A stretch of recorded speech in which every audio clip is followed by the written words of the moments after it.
Impossible situation को possible बनाना है और प्रेशर कैसे कन्वर्ट किया इंग्लैंड पे, ये लाजवाब कहानी। वही जो एक ताकत थी और वही एक जो कंट्रीब्यूशन थी 8वीं विकेट की, वही बॉलिंग में नजर आई, वही स्पिरिट में नजर आई और भारत ने भांप लिया कि इंग्लैंड का एक वीक बैटिंग अटैक प्रेशर में आ सकता है कि जो बॉलर्स हैं वो एक जगह पे बॉल। सिराज को आप बॉलर नहीं मानते टेस्ट मैच का? आप पिछले प्रोग्राम में कह चुके। मैं अभी भी कहता हूं कि मुझे उस लेवल का वो बॉलर नजर नहीं आता, क्योंकि कभी आपका लेवल क्या है? कोई मेरा लेवल अल्लाह का शुक्र टेस्ट क्रिकेटर हूं मैं। नहीं, आपका स्टैंडर्ड क्या है यार? मेरा टेस्ट क्रिकेटर क्या है? एक आदमी इंग्लैंड के खिलाफ रन्स का विकेट ले रहा है, आपका स्टैंडर्ड क्या है? नहीं, मेरा स्टैंडर्ड छोड़ दो, मेरा तो 22 साल का है। मेरा तो 22 साल का है। फिर मेरा भी इस उम्र के अंदर इतनी बड़ी अचीवमेंट को वापस लेके जाना अपने घर, मेरे ख्याल से इससे बेहतर, इससे बड़ा, इससे बेटर कुछ नहीं हो सकता।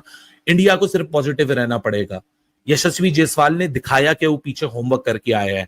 उसको ये बात पता है कि मैं शायद front of the wicket runs नहीं है, behind of the wicket runs हैं, शायद डीप बैकवर्ड स्क्वायर लेग पे रन्स हैं, शायद हो सकता है कि पॉइंट रीजन के पीछे पीछे रन्स हैं।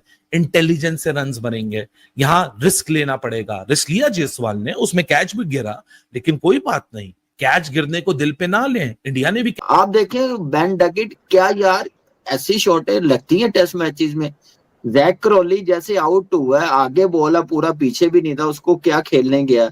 उसके बाद आप देखें सिर्फ 2 बैट्समैन अच्छी बॉलों पे आउट हुए हैं, ओली पॉप और जो रूट, बाकी सब ने विकेटें थ्रो की है। जेमी स्मिथ आप देख लें, कितना बाहर बॉल था, सीमिंग कंडीशन में पुश नहीं मारा जाता, वो खुद विकेटें दी हैं इंडियन टीम ने।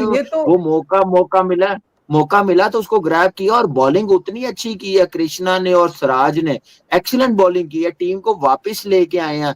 224 पे जैसे आउट हुए थे, मुझे लग रहा था कि ये 100 रन की लीड लेंगे तो टेस्ट मैच से बिल्कुल बाहर हो जाएंगे। अब ये जो मैच है, मुझे लग रहा है कि ये इंडियन टीम को जीतना चाहिए। बॉलिंग भी रिदम में आ गई है।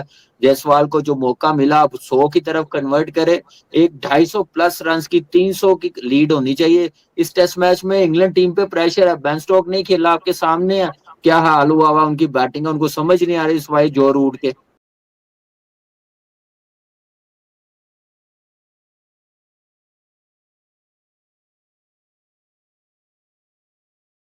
एक इम्पॉसिबल सिचुएशन को पॉसिबल बनाना है और प्रेशर कैसे कन्वर्ट किया इंग्लैंड पे, ये लाजवाब कहानी। वही जो एक ताकत थी और वही एक जो कंट्रीब्यूशन थी 8वीं विकेट की, वही बॉलिंग में नजर आई, वही स्पिरिट में नजर आई और भारत ने भांप लिया कि इंग्लैंड का एक वीक बैटिंग अटैक प्रेशर में आ सकता है। कि जो बॉलर्स हैं वो एक जगह पे बॉल। सिराज को आप बॉलर नहीं मानते टेस्ट मैच का? आप पिछले प्रोग्राम में कह चुके। मैं अभी भी कहता हूं कि मुझे उस लेवल का वो बॉलर नजर नहीं आता, क्योंकि कभी आपका लेवल क्या है? कोई मेरा लेवल अल्लाह का शुक्र टेस्ट क्रिकेटर हूं मैं। नहीं, आपका स्टैंडर्ड क्या है यार? मेरा टेस्ट क्रिकेटर क्या है? एक आदमी इंग्लैंड के खिलाफ रन्स का विकेट ले रहा है, आपका स्टैंडर्ड क्या है? नहीं, मेरा स्टैंडर्ड छोड़ दो, मेरा तो 22 साल का है। मेरा तो 22 साल का है। फिर मेरा भी 20 क्या रहा है, 3 कैच छूटे हैं उसके। 3 कैच छूटे। यहाँ पे जब राहुल आउट हो गया, तुम तो लंबा खेलो, यहाँ पे पार्टनरशिप बनाओ, पार्टनरशिप करके आराम से आप मैच जीतो। 16 आउट हुए नजीब एक दिन में, जिसमें मैं वॉक सी विकेट भी काउंट कर रहा हूं। इंडिया वाले बारी लेकर आउट हुए हैं। बारी मतलब टेस्ट मैच को टेस्ट मैच की तरह खेल रहे थे, वो बैच बॉल खेल रहे थे।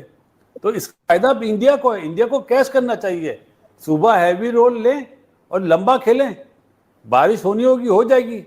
हाँ, वो तो जाहिर है, वो कंट्रोल आपके हाथ में नहीं ना। पहली दफा विराट और रोहित के बगैर आए हो।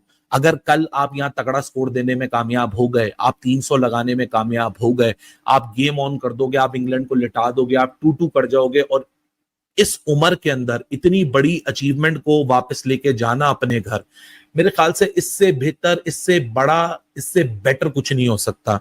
इंडिया को सिर्फ पॉजिटिव रहना पड़ेगा।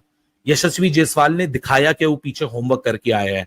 उसको ये बात पता है कि मैं शायद front of the wicket runs नहीं है, behind of the wicket runs हैं, शायद डीप बैकवर्ड स्क्वायर लेग पे रन्स हैं, शायद हो सकता है कि पॉइंट रीजन के पीछे पीछे रन्स हैं। इंटेलिजेंस से रन्स बनेंगे। यहां रिस्क लेना पड़ेगा। रिस्क लिया जायसवाल ने, उसमें कैच भी गिरा, लेकिन कोई बात नहीं, कैच गिरने को दिल पे ना लें, इंडिया ने भी क्या भाई साहब भाई मैं ये कह रहा हूँ, आपने मुझे मैं ये कह रहा हूँ, नहीं, आपने आप मुझे सिराज बोला, जैसे बॉलर को आप बॉलर नहीं मानते। आपका क्या टेस्ट मैच स्टैंडर्ड का। है? आपका क्या स्टैंडर्ड है? मुझे छोड़ो ना, तो आपने गलत बात की ना, आप मुझे कह रहे मेरा क्या स्टैंडर्ड है? मैं तो जज करूंगा अपनी नहीं, फील्ड के आप तो मैं अपनी फील्ड के हिसाब से जज करूंगा। लेना सिराज क्या जर्नलिस्ट तो नहीं है? नहीं, सिराज क्रिकेटर है। अच्छा आप बोल रहे, नहीं सिराज जर्नलिस्ट है, जर्नलिस्ट तो नहीं है, क्रिकेटर है। आपने मुझे बोला मेरा स्टैंडर्ड क्या है, तो भाई मेरा पाकिस्तान का स्टैंडर्ड है। मैं क्रिकेट के मेरी मुराद ये नहीं थी भाई कि आपका स्टैंडर्ड, परफॉर्मेंस के स्टैंडर्ड के हिसाब से बात कर रहे हैं। किस तरह से नाप तोल करते हैं, कि क्या मतलब, किस तरह से आपने नापा कि सिराज अच्छा टेस्ट नहीं बॉलर तो मैंने नहीं क्यों है? नापा? मैंने ये पूछा, मैं क्या बैट्समैन था? सिर्फ ये पूछा। मैंने तो भाई बॉलिंग की है, 5 टेस्ट मैच बॉलिंग खेले खेल आपने के यार। बॉलिंग खेल के 5 टेस्ट मैच बहुत बड़ा रिकॉर्ड है मेरे पास। बॉलिंग करके मैं बता रहा हूं ना कि भाई मुझे ऐसा लगता है कि यार वो टेस्ट क्रिकेट में उस तरह की परफॉर्मेंसेस नहीं है जिस तरह बुमराह की है या और दूसरे बॉलर्स की होती थी, मुझे ये लगता है। तो मैंने इसमें से तो मौका दिया। आप देखें बेन डकेट, क्या यार ऐसी शॉटें लगती हैं टेस्ट मैचेस में। जैक क्रॉली जैसे आउट हुआ है, आगे बॉल पूरा पीछे भी नहीं था, उसको क्या खेलने गया। उसके बाद आप देखें सिर्फ 2 बैट्समैन अच्छी बॉलों पे आउट हुए हैं, ओली पॉप और जो रूट, बाकी सब ने विकेटें थ्रो की है। जेमी स्मिथ आप देख लें कितना बाहर बॉल था, सीमिंग कंडीशन में पुश नहीं मारा जाता, वो खुद विकेटें दी हैं इंडियन टीम ने।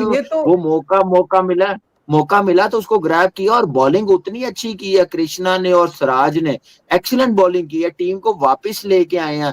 224 पे जैसे आउट हुए तो मुझे लग रहा था कि ये 100 रन की लीड लेंगे तो टेस्ट मैच से बिल्कुल बाहर हो जाएंगे। अब ये जो मैच है मुझे लग रहा है कि ये इंडियन टीम को जीतना चाहिए। बॉलिंग भी रिदम में आ गई है, जायसवाल को जो मौका मिला अब 100 की तरफ कन्वर्ट करे, एक 250 प्लस रन की 300 की लीड होनी चाहिए इस टेस्ट मैच में। इंग्लैंड टीम पे प्रेशर है, बेन स्टोक नहीं खेला, आपके सामने है क्या हाल हुआ हुआ उनकी बैटिंग है, उनको समझ नहीं आ रही इस वाई जोर उड़ के। बिल्कुल सही बात है बासित भाई, ये जो में हम इंग्लैंड को शायद अनएक्सपेक्टेड रिजल्ट में सामने लाकर टेबल्स को टर्न कर सकते हैं। क्रिकेट अभी भी बहुत बाकी है, लेकिन जिस तरह मोमेंटम शिफ्ट हुआ है ये अनबिलीवेबल शिफ्ट है। It's one of the greatest fight backs that India has pulled today, क्योंकि जिस सिचुएशन में आ गया था, लोग के हलक में भी आया हुआ था और आप सबको भी पता था कि भाई साहब अब यहां से टेस्ट मैच गया, अगला 1 घंटा अगर जैक क्रॉली बेन डकेट को दे दिया ये बिल्कुल ही रेल पेल मचा देंगे और सब कुछ फारिग करके चले जाएंगे और फिर कमबैक की कोई सूरत हाल नहीं होगी। तो जाइए कल इस 52 रन को कन्वर्ट कीजिए तकरीबन 250-300 रन में। मैं तो चाहूंगा 300 रन, क्योंकि मैं अभी भी एक चीज सोच रहा हूं जो आप लोग नहीं सोच रहे मे बी, इसलिए मैं आप लोग को बार बार याद दिला रहा हूं, बदलता हुआ पिच, और वो बदल सकता है अगर यहां मौसम बदलेगा, ये विकेट फ्लैट हो सकता है। सो बी अवेयर ऑफ दैट। कल अगर सारा दिन आप बैटिंग करने के मूड से आए और अगर सारा दिन बैटिंग ना कर सकें, आपको ये भी सोचना होगा कि अगर परसों पे कहानी जारी है यानी संडे पे, तो संडे वाले दिन क्या वेदर होगा, बिकॉज आपको भी एक ऐसा टोटल छोड़ के जाना है जो कि आपको यकीन हो कि विकेट नहीं बदलेगा। और इस विकेट के ऊपर मुझे समझ नहीं आता, आप स्टैंडर्ड की बात को गलत ले गए। नहीं स्टैंडर्ड क्या मतलब गलत ले स्टैंडर्ड गए? से मरा आपका पैमाना क्या है, आपका बेंचमार्क क्या है, आपके पास फीता क्या है कि आप इससे नापते हैं? नहीं तो फिर आप थोड़ा आप पर्सनल हो गए यार, फिर आप थोड़ा सा नहीं तो फिर आप पर्सनल हो जाते थोड़ी सी वो वर्डिंग चेंज कर लो ना, वर्डिंग नहीं चेंज, मुझे वो ना हो ना। नहीं आपने पर्सनल हो गया, नहीं पर्सनल नहीं हुआ ना, पर्सनल नहीं हुआ ना। आप मुझे कहते कि आप मुझे ये कहते, अब मुझे बेसबॉल का फॉर्मूला था ना, ये फॉर्मूला बड़ा एक्साइटिंग एंटरटेनिंग तो लगता है, बट ये हर जगह थोड़ी अप्लाई हो सकता। यहाँ सिचुएशन है, उस सिचुएशन में सिंपल सा काम था, 70 से 100 रन ऊपर करने थे उनसे, और ये वहां आके भी वही वाली शॉटें खेल रहे हैं। ये कोई पिंडी की पिच थोड़ी थी, यहाँ पे आपने जरा सा चलना था। मतलब मैं तो बहुत सरप्राइज हुआ, मुझे तो कोई डाउट नहीं था कि ये 70 रन की लीड तो कम से कम लेंगे। वीडियो को यहाँ तक देखने के लिए आप सभी का शुक्रिया। जैसे कि आप लोगों ने इस वीडियो में देखा होगा कि कैसे पाकिस्तानी मीडिया और पाकिस्तान के एक्स क्रिकेटर रमीज राजा जमकर भारतीय तेज गेंदबाजों की तारीफ कर रहे हैं, क्योंकि कल जिस तरीके से प्रसिद्ध कृष्णा और मोहम्मद सिराज ने इस तरीके से कल इंग्लैंड के खिलाफ बॉलिंग की वो एक्सेप्शनल थी, जहां पर दोनों के नाम 4-4 विकेट रहे। और यही कारण था कि भारत ने इंग्लैंड को 247 रन्स पर ही ऑल आउट कर दिया। जैसे ही भारत ने इंग्लैंड को 247 रन्स पर ऑल आउट कर दिया, भारत के जीतने के चांसेस बढ़ चुके हैं, क्योंकि भारत ने अब 2 विकेट खोकर 52 रन्स की लीड भी ले ली है। अगर ये लीड लगभग भारत 300 रन तक पहुंचा देगा तो वो जरूर इस मैच को जीत जाएगा और ये सीरीज ड्रॉ हो जाएगी। ऐसे ही भारत और पाकिस्तान के क्रिकेटिंग वीडियोस के लिए हमारे चैनल को सब्सक्राइब करें, हमारे सभी वीडियोस को लाइक करें और बेल आइकन दबाना बिल्कुल भी ना भूलें, ताकि हमारे सभी नए वीडियोस के नोटिफिकेशन आपके पास सबसे पहले पहुंच जाए। धन्यवाद।